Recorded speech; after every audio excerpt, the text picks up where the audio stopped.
북한이라고 하는 곳이 단체 관광을 재개했다고 합니다. 외국인들을 대상으로 해서 평양 투어 뭐 이런 것들까지 포함시켜서 이제 재개를 했다고 하는데, 많은 생각들이 듭니다.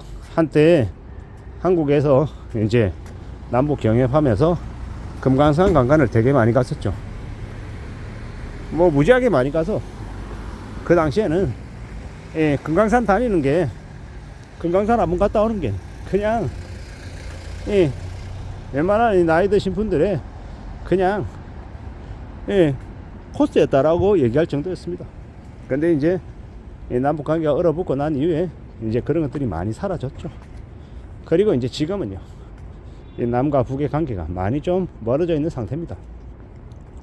우리가 잘 알고 있다시피 코로나 팬데믹 때 북한은 이제 되게 좀 힘겨운 시간들을 지내왔었고, 또 최근에 북한은 러시아와 이제 협정을 맺으면서 우크라이나 전쟁에 이제 북한 군인들이 많이 투입됐죠.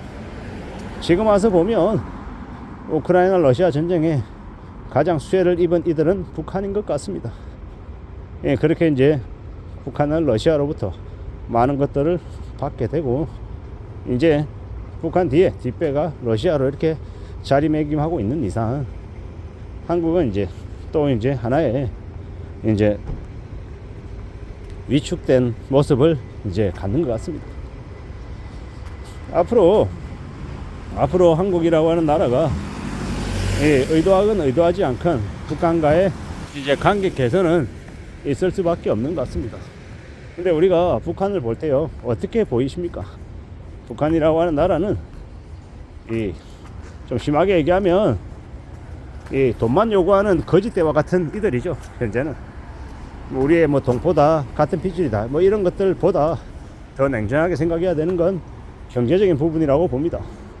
당장 북한과 한국이 만약에 통일하게 되면요, 한국에 엄청난 혼란이 오죠. 비용 부담이 장난이 아니다라는 겁니다. 거짓대들 먹여 살려야 되는 엄청난 경제적인 부담을 우리가 다 떠안게 되면 순식간에 우리는 정말 다 뜯기는 되게 어려운 처지로 내몰리게 되죠. 그러면요, 그렇다고 해서 북한을 저 상태로 내버려 둘 수는 없죠. 냉정하게 봤을 때는 북한이라고 하는 지역을 우리는 경제적인 식민지처럼 활용해야 됩니다. 북한을 뜯어먹고 살아야 된다는 거죠. 북한에 도로 깔고 기관 시설들을 세우고, 그리고 그로 인한 그런 비용들을 이제 30년 50년 이제 받아내야죠.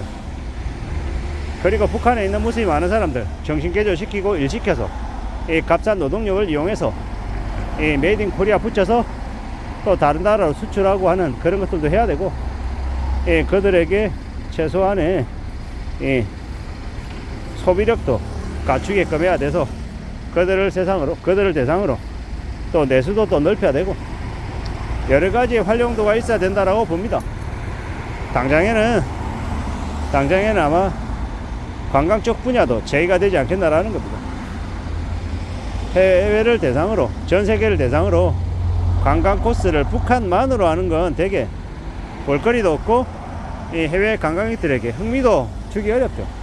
DMZ시나 아니면 한국의 서울 이런 쪽과 연계한 패키지가 당장 말고 나중에 남과 북의 관계가 개선되었을 때, 그때는 이제 남과 북의 이제 공동된 이제 프로그램 이런 것들도 기획이 되는 게 어떨까라는 생각을 해봅니다.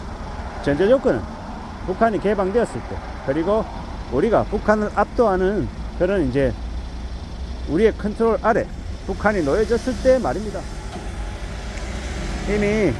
이미 저 북한과의 접경 지역에는 저기 뭡니까, 개성공단 같은 여러 이제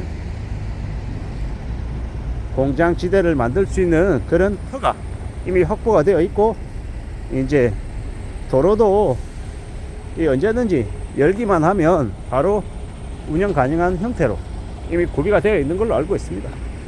그 말이 뭡니까? 결국은 좀 더 수월하게, 좀 더 빠르게 남과 북이 경제 협력할 수 있는 그런 여건들은 이미 다 되어 있다라는 겁니다. 정치적인 부분들이 미국과의 북한과의 관계가 어떻게 진전되느냐에 따라 달라지긴 하겠습니다만은 결국은 결국은 앞으로 시간이 지날수록 대세는 걸을 수 없을 거다라는 겁니다. 그러한 상황들은 잘 좀 살펴보며 움직여 가야 될 것 같습니다.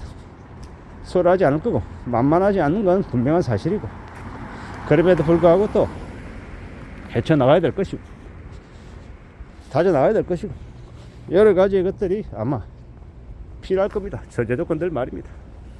그리고 결국은 한국이라고 하는 곳은 경제적인 지금 상들이 예사롭지 않죠. 그래서 결국은 한국은 어쩔 수 없이 그러한 과정들을 거칠 것 같다라는 거죠. 그러한 과정들이 뭡니까? 남과 북의 경제협력 과정, 한국이 북한으로 진출하는 모습들, 이러한 것들은 피할 수 없는 사실인 것 같습니다. 어떻게든 그걸 최대한 한국이 유리한 쪽에서 접근해서 잘 활용해서 또 하나의 한국 경제 성장의 모멘텀을 만들어야 될 것입니다. 다시 이렇게 딛고 일어서는 그런 계기 말입니다. 앞으로 한 5년, 10년 한국이 경제적으로 되게 힘든 과정을 겪을 것 같습니다. 그런 힘든 과정을 겪으면서 아마 생각들이 많이 바뀌겠죠. 빨갱이고 뭐 친북이고 종북이고 지랄이고 간에 먹고 사는 게 제일 먼저다. 밥을 먹고 살아야, 그래야 민주주의도 있고 자본주의도 있고 뭐 공산주의도 있지 않겠나, 이런 생각으로 바뀔 것 같습니다. 결국 이제 먹고 사는 문제 때문에 이 정치적인 성향을 뛰어넘는 더 큰 결단들이 생기지 않을까라는 겁니다. 그렇게 흘러가야, 그렇게 지내야 우리가 또 살아낼 수 있으니까 말입니다. 우리가 경험하는, 우리가 생각하는, 우리가 이제 겪어야 되는 것들이 앞으로 적지 않다라고 봅니다. 우리가 살아가는 지금의 시대가 우리에게 어떤 것들을 내보이고 우리에게 뭘 요구할지에 대해서도 한 번쯤은 생각해 볼 필요가 있는 것 같습니다. 살아가는 지금의 시대가 우리에게 보여지는 것들이 결코 적지 않을 것 같다라는 겁니다.